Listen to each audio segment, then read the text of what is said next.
Rosemary Gouveia Machado Vilela, lá de Juiz de Fora. Padre Fábio, o medo às vezes é falta de fé? Às vezes o medo, a falta de... A gente precisa distinguir bem, né? Porque há medos que são positivos, né? O medo é uma reação nossa, é uma reação humana.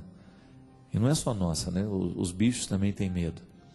Que está diretamente associado à proteção. Quando eu sinto que a minha vida está sendo atentada, eu tenho medo.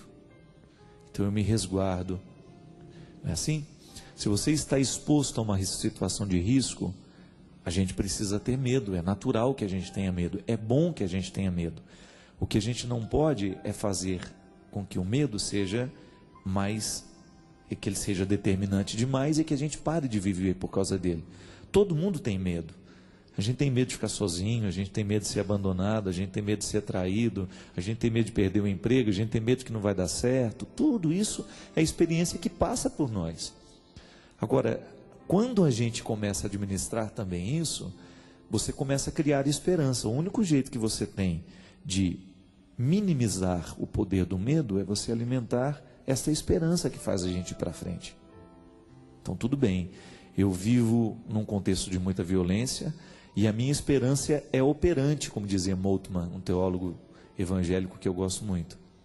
Ele diz que esperar é você trabalhar para aquilo que você espera. Então, se eu tenho medo e se eu vivo numa cidade insegura, eu crio o meu esquema de proteção, mas eu não deixo de viver por causa desse medo. A fé, ela diz muito mais respeito a um jeito de ser, porque a fé é uma atitude, né? Ela não é um... Como é que eu poderia dizer isso? Toda vez que nós falamos de uma pessoa de fé, nós estamos falando de atitudes que aquela pessoa tem que demonstram aquilo que é a fé. A fé é quando você não tem todos os dados claros, escritos. A fé é justamente isso. Eu não tenho todas as informações, eu não tenho certeza absoluta, mas eu confio. Quando eu dava aula na faculdade, eu tratava muito a fé como intuição. O que é a intuição? É quando você olha para uma determinada realidade, não é? E você pensa assim, vai dar certo. Aí alguém pergunta para você, mas por que você acha que vai dar certo? Não sei, estou achando que vai dar certo. Isso é uma intuição. A fé, eu acredito que seja uma intuição ainda mais elaborada, sabe por quê? Porque ela é nos dada por Deus. Como é que Deus nos dá a fé? Toda vez que nós acreditamos. Toda vez que nós nos colocamos na vida em atitude de fé, isto aumenta dentro de nós. É aquele otimismo bonito que você percebe na pessoa. Você sabe que a pessoa tem dificuldades, você sabe que a pessoa tem 1000 problemas, ela teria 1001 razões para desistir, mas ela permanece de pé. Por isso que Nossa Senhora, Maria, é colocada como a mulher da fé. Ela tinha 1000 motivos para desanimar. Imagina você estar no Calvário, vendo a crucifixão do seu filho, lembrar de todos os projetos que ele tinha, de tudo aquilo que ele prometia, a instauração do reino, e nada daquilo estava acontecendo, muito pelo contrário, era a plena humilhação que ela estava presenciando, seu filho.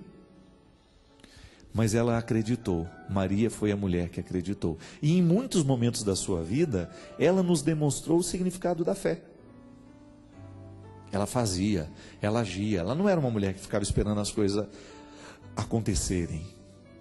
Ela teve medo? Claro que ela teve medo, mas a fé foi maior do que os seus medos.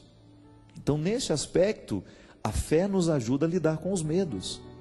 Veja bem, é o cultivo de uma esperança operante, isto é, eu não fico negligenciando, é igual aquela coisa, eu confio na proteção de Deus, então eu ando pela estrada a 180 por hora. Não, isso não é honesto, isso não é justo com a proteção que eu estou pedindo a Deus. Como é que eu vou rezar, pedir a Deus que me proteja, se eu não faço a minha parte do milagre?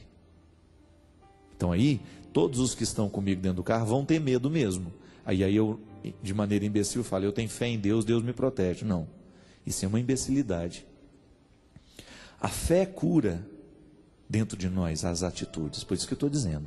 Ter fé é você perceber que foi se instalando dentro de você uma atitude de bom senso. A pessoa tem bom senso.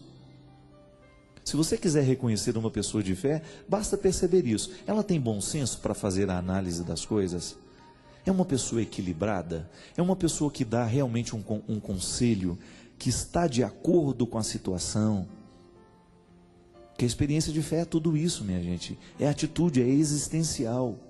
A fé é existencial, isso é, ela passa o tempo todo pela nossa existência, por tudo aquilo que é próprio da nossa vida.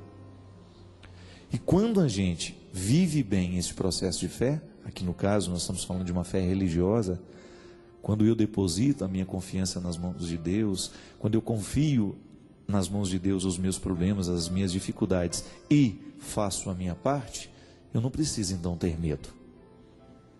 O medo é quando a gente tem aquela consciência, rezei e pedi a Deus, mas não estudei para fazer a prova, então eu vou para a prova com medo, não vai com fé. Agora, se eu estudo, se eu faço a minha parte e peço a Deus que aconteça tudo da melhor forma, então eu não tenho medo, mesmo que eu não passe. Ontem eu estava dizendo isso para uma amiga minha, ela estava ansiosamente pedindo uma coisa a Deus, e eu falei para ela assim, cuidado, porque você pode estar pedindo a Deus aquilo que não é vontade dele. Ah, mas como é que eu vou saber, padre, qual é a vontade dele? Não sei. Coloque nas mãos dele, faça a sua parte, e se não der certo, acolha aquilo que não deu certo como uma vontade dele para a sua vida. Esse é um grande problema, né? Às vezes nós rezamos pedindo a Deus o que a gente quer, mas nem sempre o que a gente quer é o melhor para nós. Já dei esse exemplo aqui. Se você oferecer comida a uma criança e mostrar para ela que tem bolo de chocolate e tem uma salada de verdes, é claro que ela quer o bolo de chocolate. É muito mais agradável. Agora eu pergunto, o que é melhor para essa criança? O bolo de chocolate ou a salada verde? Se você for escutar o que o seu filho pede, você vai dar o bolo de chocolate. Mas se você for atender de acordo com a necessidade dele, você vai dar a salada verde. E às vezes na nossa vida de oração acontece a mesma coisa. Nós ficamos insistentemente pedindo a Deus o bolo de chocolate, mas Ele sabe que para a nossa vida o melhor é a salada verde. Por isso que a gente tem que ter essa abertura. Faça o esforço para tudo acontecer, mas se não der certo, descanse. Não fique amargurado porque não deu certo, não. Porque às vezes Deus está nos privando de muitas coisas. Às vezes Deus está segurando muitas coisas para que não aconteça ali, justamente por causa disso. Não é o melhor para nós, mas essa tranquilidade a gente precisa ter.